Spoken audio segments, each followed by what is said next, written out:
최근 옐로스톤의 대분화는 64만 년 전에 일어났는데 홈사피엔스가 빛을 보기 훨씬 전의 일입니다. 하지만 우리는 그보다 더 파괴적인 또 다른 자연재해를 겪었습니다. 약 74년 전에 수마트라 섬에서 엄청난 화산 폭발이 일어났어요. 당시 초화산 폭발은 수천 킬로미터에 걸쳐 퍼져나간 파편과 화산재를 내뿜으며 거대한 영토를 파괴하고 지구의 기온을 급강하시켰습니다.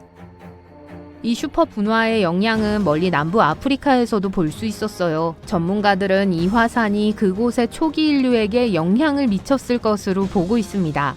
화산이 폭발했을 당시 우리 조상들은 이미 석기 도구를 사용하고 있었으며 실을 만드는 방법을 알고 있었을 가능성이 높습니다. 그리고 일부 전문가들은 토바 슈퍼 분화가 너무 강력해서 우리 조상들을 멸종 직전까지 몰고 갈 수 있었다고 생각하기도 해요. 토바 화산은 지난 200만 년 동안 지구에서 발생한 화산 폭발 중 가장 큰 규모일 수 있다고 주장해요.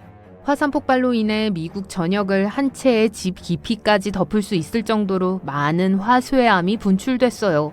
그중 약 3분의 1은 수마트라 북부에 쌓였고 나머지는 인도양 해저에 더 많이 쌓였습니다. 대분화로 인해 약 96km 길이의 타원형 분화구 호수가 남았어요. 칼데라가 너무 커서 실제로 화산 위에 있다고 느끼기 어려울 정도예요. 분출로 인한 부석 퇴적물은 협곡 벽에 남아 땅속 깊은 곳까지 내려가 있습니다. 이 재해와 관련된 부석과 화산재의 양에 대해서는 이견이 많지 않습니다. 동시에 전문가들은 대기 중에 얼마나 많은 유황이 포함되어 있는지 확신하지 못해요. 극지방 얼음의 일부 유황층도 잠재적인 후보가 될 수 있지만 지금까지 과학자들은 이들과 토바 사이의 연관성을 찾지 못했습니다. 슈퍼분화가 초기 인류에게 미친 극적인 영향에 대해 다시 한번 살펴볼게요.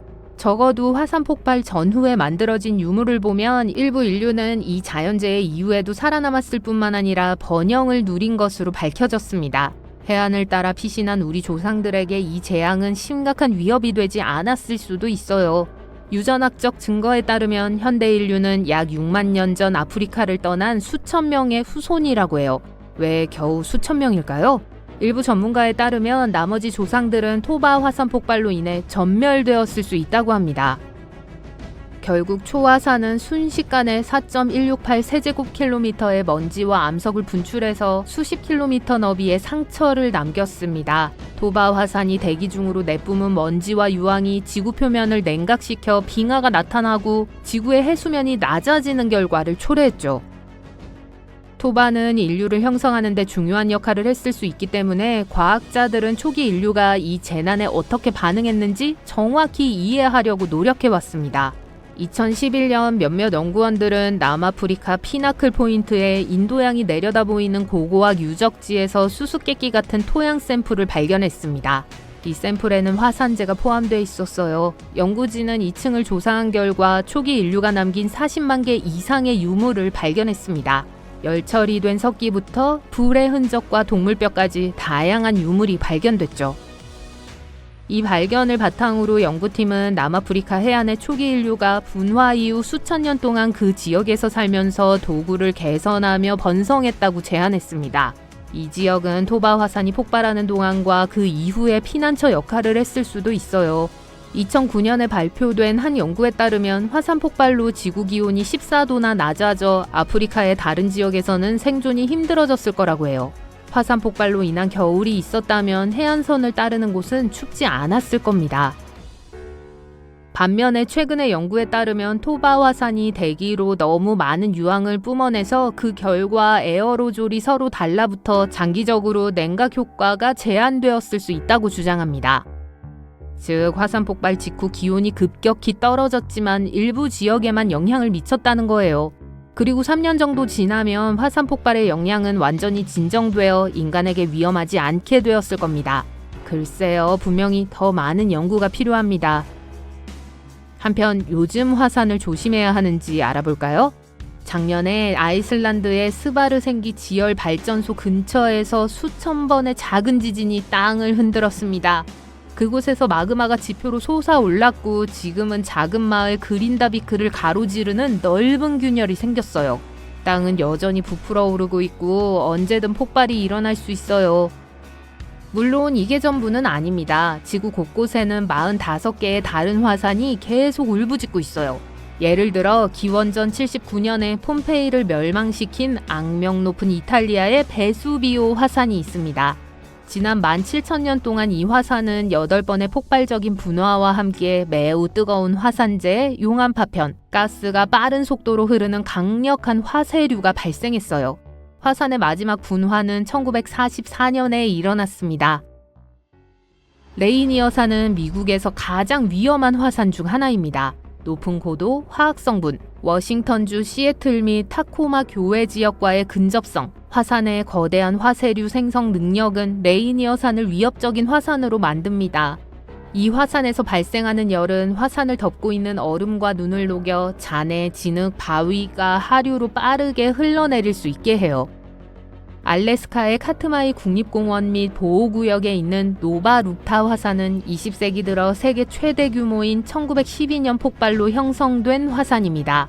이 화산은 거의 33제곱킬로미터에 달하는 화산재와 잔해물을 공중으로 날려보냈어요. 또한 만 연기의 계곡을 만들 정도로 강력한 화산재의 흐름을 만들어냈습니다. 피나투보산은 필리핀의 인구 밀집 지역에 위치해 있어요. 이 산은 20세기 들어 두 번째로 큰 규모의 분화인 1961년 대규모 분화 이후 악명을 떨쳤습니다. 당시 자연재해로 인해 700명 이상이 목숨을 잃었어요.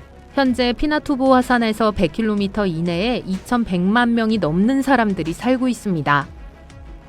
인도네시아에서 지속적으로 분화 중인 아궁 화산은 1963년에 마지막으로 큰 폭발을 일으켰습니다. 인도네시아 역사상 가장 비극적인 분화 중 하나였는데요.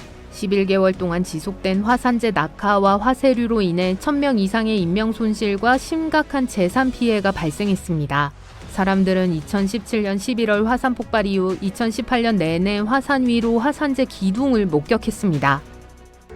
일본의 후지산은 1707년 이후 분화하지 않았습니다. 그 해에 대규모 지진이 발생하면서 분화가 시작되었을 가능성이 높아요. 2014년 전문가들은 2011년 일본을 강타한 진도 9의 지진 이후 후지산이 또 다른 분화의 위험에 처할 수 있다고 경고했습니다. 전문가들은 지진으로 인해 후지산 아래의 압력이 높아졌다고 믿고 있어요.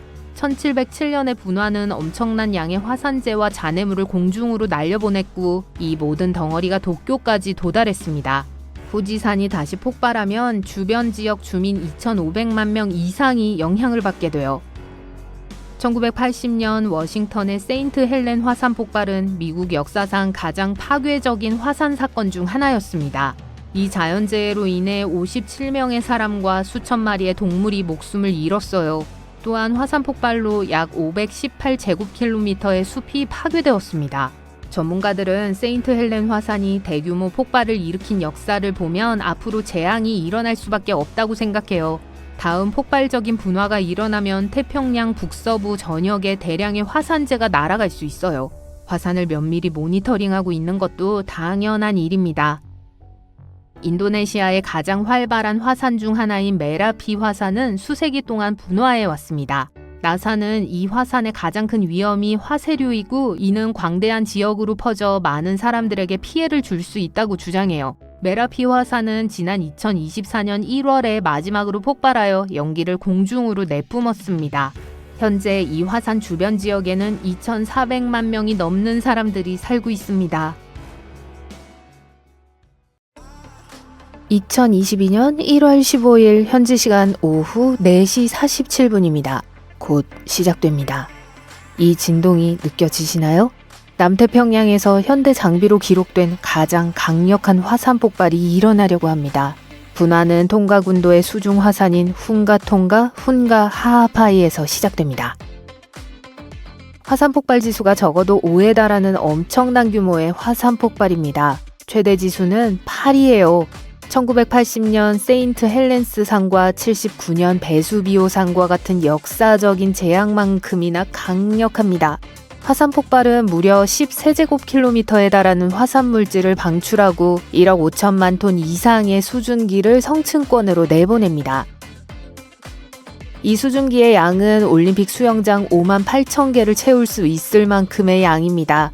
또한 화산 폭발로 인해 지금까지 기록된 가장 빠른 수중 해류가 발생하여 화산에서 10,000km 이상 떨어진 페루까지 큰 쓰나미가 발생했어요. 최소 4명이 목숨을 잃었고 많은 실종자가 발생했습니다. 하지만 가장 황당한 점은 화산 폭발 직전 15분 전에 일종의 경고가 있었다는 겁니다. 그러나 종종 그렇듯이 사람들은 이를 놓쳤습니다. 이런 종류의 지진으로는 꽤 먼 거리인 화산에서 약 750km 떨어진 두 곳의 지진 관측소가 이를 포착했어요. 연구진은 그것이 지구 표면을 따라 움직이는 지진파의 일종인 레이리파라는 걸 알아냈습니다. 이 파동은 해저의 균열로 인해 마그마와 바닷물이 많은 압력을 받아 상호작용하기 시작하면서 발생했으며 이것이 분화를 촉발했을 가능성이 높습니다. 놀라운 점은 일반적으로 화산 지진 신호는 매우 작아서 화산 근처에서만 감지할 수 있다는 거예요. 하지만 이번 레일리파는 평소보다 훨씬 더 멀리 이동했고 훨씬 더 강했습니다. 이는 화산이 폭발하기 전에 지표면 아래에서 엄청난 양의 움직임이 있었음을 의미해요. 지상에 있는 사람들은 느끼지 못했지만 멀리 떨어진 센서가 이를 포착한 거죠. 이 발견은 화산 위협을 조기에 파악하고 조기 경보 시스템을 개선하는 데 큰 도움이 될 겁니다. 과학자들이 이러한 지진 전조 현상을 감지할 수 있다면 화산이 폭발하기 전에 미리 경고를 보낼 수 있어요. 특히 치명적인 쓰나미를 유발할 수 있는 수중 화산의 경우 사람들이 대피할 시간을 확보하고 부상이나 재산 피해의 가능성을 줄일 수 있을 거예요. 이번 화산 폭발은 규모가 컸지만 그 영향은 대부분 억제되었습니다. 그러나 이번 발견은 지진 데이터가 이러한 재난을 예측하고 대비하는 데 얼마나 중요한지 강조해요. 이번 분화 당시에는 이 전조 현상이 경고를 발령하는 데 사용되지는 않았지만 향후 분화 시 이러한 종류의 정보를 실시간으로 사용할 수 있다는 생각은 매우 희망적이에요. 특히 수중 분화의 경우 생각보다 더 많은 경고 시간을 제공할 수 있을 것으로 보여요. 우리가 그 전조 현상의 경고 신호를 듣지 못했더라도 사람을 죽일 수 있을 정도로 큰 소리가 나요. 이러한 소리는 극히 드물지만 지금까지 기록된 가장 큰 소리는 실제로 가까이 있던 사람들에게 치명적이었어요. 1883년 8월 27일 인도네시아의 크라카토아 화산이 폭발하면서 지금까지 측정된 것 중 가장 큰 소음이 발생했는데 그 소리는 무려 310데시벨에 달했다고 해요. 비교하자면 핸드드릴은 98데시벨의 소리를 내요. 제트 엔진에서 발생한 소음은 140데시벨입니다. 180데시벨의 소리는 청각 조직을 파괴할 수 있어요. 크라카토아 화산이 만들어낸 소리는 160km 거리에서 170데시벨 이상에 달했습니다. 그리고 화산 폭발에서 불과 64km 떨어진 곳에 있던 배에 타고 있던 선원들은 그 소리에 고막이 터져버렸어요. 폭발의 울림은 4,800km 떨어진 곳에서도 들릴 정도로 강력했습니다. 실제로 3,540km 이상 떨어진 호주 앨리스 스프링스의 한 농장에서는 양을 키우는 사람들이 총소리로 추정되는 소리를 들었다고 보고했어요. 크라카토아에서 발생한 소리는 여러 차례 전 세계로 퍼져나갔습니다. 4,800km 이상 떨어진 곳에서는 아무도 폭발음을 듣지 못했지만 캐나다와 영국처럼 멀리 떨어진 곳에서는 대기압의 급상승이 기록되었는데 이는 폭발로 인해 발생한 음파가 전 세계로 퍼져나간 것이 틀림없어요. 150데시벨 이상의 소리는 잠재적으로 생명을 위협할 수 있습니다. 특히 170에서 200데시벨의 소리는 폐 파열 등 치명적인 상태를 초래할 수 있어요. 240데시벨이 넘는 소리는 치명적인 부상을 초래할 수 있는데 어떤 부상인지는 말하지 않을게요. 만화 캐릭터에게는 가끔 이런 일이 발생하지만 실제 사람에게는 거의 발생하지 않는다는 점만 말씀드리겠습니다. 이에 대한 과학적 설명은 소리가 본질적으로 압력의 파동으로 고체와 액체를 모두 통과할 수 있으며 엄청나게 큰 소리의 경우 인체를 바로 통과할 수 있다는 거예요. 이러한 소리의 압력이 충분히 높으면 고막과 내부 장기가 파열되어 심각하고 종종 치명적인 손상을 입힐 수 있습니다. 화산이 폭발하기 전에 가끔 작은 지진이 발생하는 거 아시나요? 화산은 종종 조화 진동이라고 불리는 이상한 소리를 내요. 이 소리는 일종의 윙윙거리는 소리로 그 주파수가 점점 더 높아지다가 화산이 폭발하기 직전에 갑자기 멈춥니다. 이 소리는 전 세계 수많은 화산에서 녹음되었어요. 하지만 알래스카의 리드아우트 화산은 그 떨림이 너무 강해서 사람들이 실제로 들을 수 있다는 점이 특징이에요. 마치 화산이 폭발 직전에 미친 듯이 비명을 지르는 것 같죠. 워싱턴 대학교의 지구 물리학자에 따르면 리드아우트의 조화 진동 주파수가 너무 높아서 그 피치가 최고로 높을 때 저음의 윙윙거리는 소리로는 거의 인식할 수 없을 정도라고 해요. 리드아우트 화산의 진동은 지금까지 기록된 다른 어떤 화산의 진동보다 높기 때문이에요. 이는 이러한 현상을 설명하는 데 사용되는 기존 모델의 한계를 제기합니다.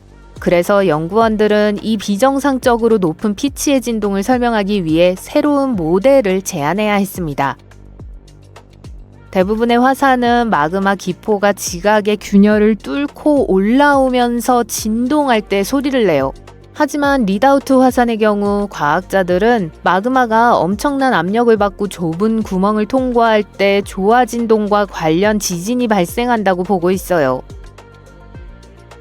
두꺼운 마그마는 저수지나 챔버의 배출구로 마그마를 운반하는 통로 내부의 암석 표면에 달라붙습니다. 압력이 높아지면 마그마는 위로 이동해요. 그러면 압력에 의해 다시 움직일 때까지 마그마가 다시 달라붙게 돼요. 이러한 갑작스러운 움직임은 작은 지진을 유발하며 압력이 증가함에 따라 더 빠르게 발생하고 지속적으로 상승하는 소음으로 섞이게 돼요. 따라서 실제로는 바위가 소리를 내는 거죠. 이 새로운 모델은 과학자들이 리드아우트 화산과 같은 화산의 분화 주기를 더 잘 이해하는 데 도움이 될 수 있다는 점에서 중요해요. 또한 제한된 조기 경보 시스템의 역할을 할 수도 있어요. 리드아우트 화산이 이렇게 비명을 지르기 시작했을 때는 이미 며칠 동안 화산이 폭발한 후였습니다. 따라서 진동은 다음 폭발이 일어나기 몇 분 또는 몇 시간 전에만 경고를 제공할 수 있어요. 리드아우트 화산의 조화 진동은 매우 높은 주파수에 도달한 후 화산이 다시 폭발하기 전에 섬뜩할 정도로 조용해집니다. 이 일시정지는 지진 활동이 느려지고 단층의 양쪽이 서로 부드럽게 미끄러질 때 발생해요. 이때는 지진도 더 이상 따라잡을 수 없을지도 몰라요. 새로운 모델은 카리브의 몬세라트 섬의 스프리에르 힐 화산과 같은 다른 화산에도 적용될 수 있습니다. 연구팀은 이제 리드아우트의 압력이 특정 지점에 집중되는 이유를 조사할 계획이에요. 연구를 진행하기 위해 과학자들은 리드아우트의 지진 활동에 대한 2가지 녹음 기록을 만들었습니다. 첫 번째는 10초 분량의 녹음으로 약 10분간의 지진음과 조화 진동을 60배 빠른 속도로 압축한 것입니다. 두 번째 1분 분량의 녹음에는 리드아우트가 처음 폭발하기 전에 발생한 1600여 건의 작은 지진과 조화 진동을 포함해 약 1시간 동안의 활동이 압축되어 있습니다. 이 기록은 화산 폭발의 역학과 그 전 신호에 대한 중요한 통찰력을 제공할 수 있습니다. 지구상에서 가장 큰 화산 지역은 아프리카나 일본이 아니라 남극 대륙의 얼음 아래에 있어요. 과학자들은 서쪽 지역에서 138개의 화산을 발견했는데 만약 화산이 폭발한다면 우리가 분명히 알아차릴 수 있을 거예요. 화산은 엄청난 양의 얼음을 녹여 바다로 이동하고 해수면을 상승시켜 지구를 인간이 살 수 없는 곳으로 만들 수 있습니다. 하지만 다른 행성으로 떠나기 위해 짐을 싸기 전에 제 말을 들어보세요. 현재 남극의 화산 중 공식적으로 활화산으로 분류된 것은 단 2개뿐입니다. 그리고 전 세계에 심각한 영향을 미치려면 수십 년에 걸쳐 연쇄적으로 폭발이 일어나야 해요. 현재 활동 중인 2개의 남극 화산 중 하나인 에레버스산은 세계 최남단 활화산이라는 자랑스러운 타이틀을 지니고 있습니다. 적어도 1972년부터 지속적으로 분출하고 있어요. 가스와 증기를 내뿜고 때로는 암석을 분출하기도 하는데 과학자들은 이를 스트름볼리식 분화라고 부릅니다. 가장 멋진 특징 중 하나는 정상 분화구에 있는 용암 호수로 표면에 녹음 물질이 있습니다. 이러한 호수는 표면이 얼지 않도록 특정 조건이 필요하기 때문에 매우 드물어요. 두 번째 활화산은 맑은 모양의 육지 덩어리인 디셉션 아일랜드입니다. 이곳은 50년 전에 마지막으로 분화한 활화산의 칼데라입니다. 이 화산을 감시하는 과학자들은 조만간 폭발할 가능성은 없다고 말해요. 남극에는 또한 환기공이 많이 있어요. 환기공은 가스와 증기를 대기 중으로 방출하는 화산 분출구예요. 적절한 조건에서는 최대 3m 높이의 환기공 얼음탑을 만들 수 있을 만큼의 가스를 뿜어낼 수 있어요. 과학자들은 화산 활동으로 지구가 흔들리기 시작하는 시기를 감지하는 지진계로 남극의 화산을 주시합니다. 때로는 더 복잡한 기술을 사용하기도 하지만 극지방이 워낙 멀고 접근이 까다롭기 때문에 이 모든 것이 정말 어려워요. 그렇기 때문에 현재 잠자고 있는 남극 대륙의 화산 중 하나가 언제 폭발할지 아무도 예측할 수 없습니다. 약 2만 년 전의 사건을 분석하면 이 화산이 어떤 모습으로 깨어날지 짐작할 수 있습니다. 그럼 시작해볼까요? 남극에 잠자고 있는 화산 중 하나인 타카해산은 한때 일련의 분화를 일으켜 오존이 풍부한 할로겐을 다량으로 분출했습니다. 일부 과학자들은 이 사건으로 남반구가 따뜻해졌다고 말해요. 빙하가 녹기 시작했고 마지막 빙하기가 끝나는데 도움이 되었어요. 이러한 사건이 반복되려면 현재 얼음 위에 있는 하나 이상의 화산에서 할로겐이 풍부한 물질이 포함된 일련의 분출이 필요해요. 가능성이 희박한 시나리오지만 과거에 이미 일어난 일이므로 완전히 불가능한 건 아닙니다.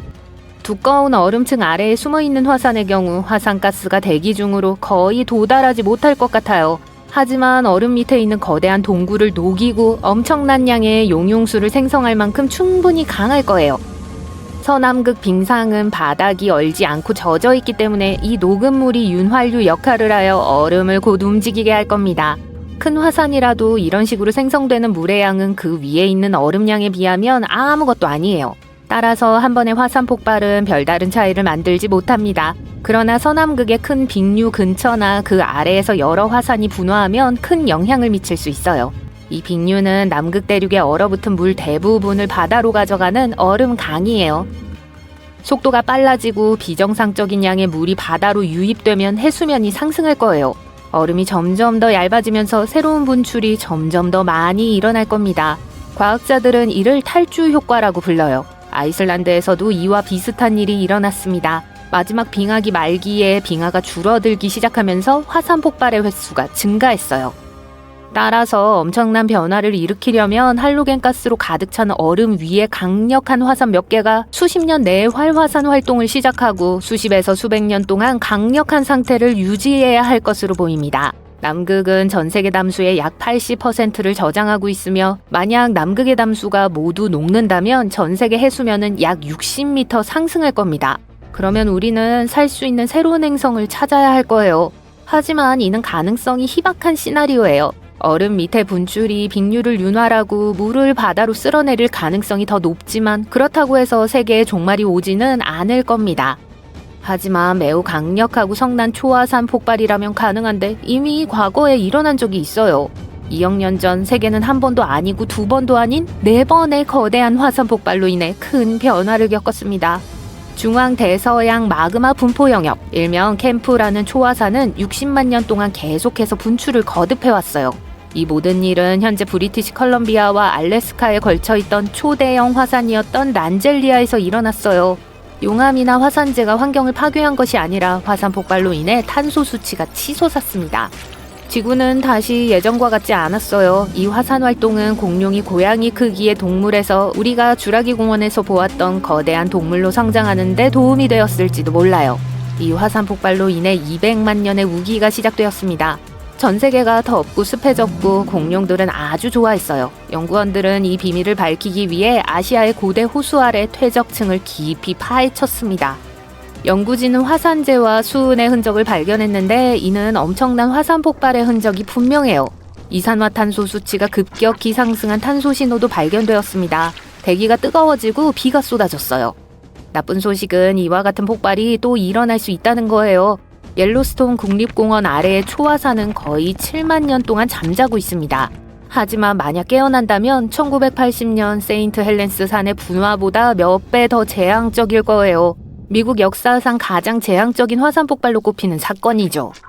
그 후 2달 동안의 지진과 화산 아래에 마그마가 주입되면서 산의 북쪽면 전체가 악화되고 파괴되었습니다. 분출 기둥은 대기 중으로 24m까지 올라가 미국 11개 주와 캐나다 여러 주에서 화산재를 퍼뜨렸어요. 마지막 옐로스톤 분화는 그보다 1000배나 더 컸습니다. 옐로스톤 위의 땅은 마그마라고 불리는 용융암과 반용융암으로 이루어진 뜨거운 지대 위에 자리 잡고 있습니다. 이 마그마는 공원 아래 약 6에서 9km에 있는 챔버로 흘러들어가 땅을 풍선처럼 부풀게 만들어요. 하지만 화산이 식으면 땅은 원래의 상태로 돌아갑니다. 화산 감시자들은 한 세기 동안 이 현상을 주시해왔어요. 그들은 약 20년 전에 땅이 약 25cm 올라간 걸 발견했지만 2000년 이후 다시 내려가고 있어요. 전문가들은 아직 큰 폭발이 일어나지 않았기 때문에 조만간 최후의 날은 오지 않을 거라고 말합니다. 하지만 최근 지하에서 활발한 활동이 일어나고 있어 계속 관심을 모으고 있습니다. 인간이 옐로스톤에서 일어나는 모든 작은 일들을 목격할 수는 없었기 때문에 그곳에서 무슨 일이 일어나고 있는지 확실히 말하기는 어려워요. 옐로스톤은 지난 200만 년 동안 몇 차례의 엄청난 분화를 겪었습니다. 60에서 80만 년의 간격을 두고 정확하게 발생했죠. 마지막 큰 화산 폭발은 약 64만 년 전에 일어났으며 기본적으로 전체 지형을 재구성하여 루이지애나까지 화산재와 잔해물을 퍼뜨렸습니다. 오늘날에도 옐로스톤 칼데라에서 마지막 대규모 분화의 여파를 볼 수 있어요. 전문가들은 지난번과 같은 대규모 분화가 일어날 가능성은 희박하다고 말합니다. 증기와 뜨거운 물 또는 용암이 분출할 가능성이 더 높아요. 언제 어떤 강도로 분화할지는 아직 과학자들에게 미스테리로 남아 있습니다.